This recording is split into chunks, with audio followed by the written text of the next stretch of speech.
Father Dave here from Sydney, Australia, where many of us are grieving the ongoing catastrophe in Gaza and across Palestine.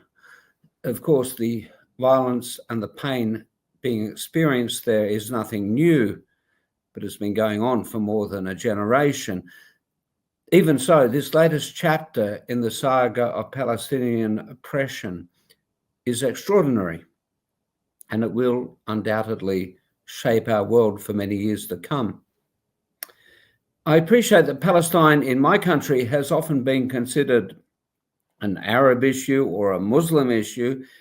In years past, when I would participate in Free Gaza marches and speak at rallies, veiled women would say, "Oh my God, a Christian, why are you here?"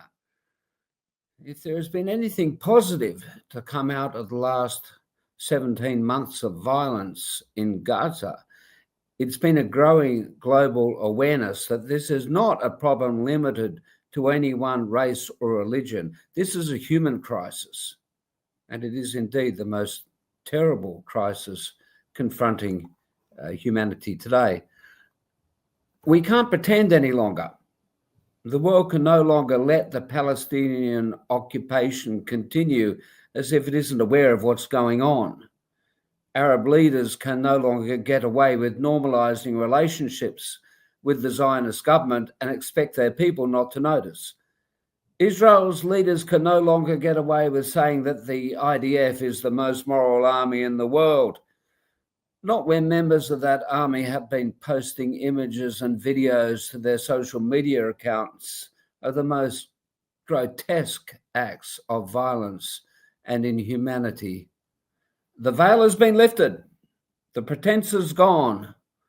The horrific spectacle of Zionist aggression is on display for the whole world to see.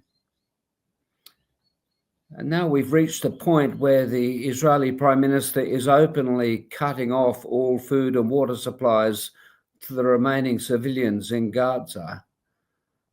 There can be no debate over whether this is a war crime.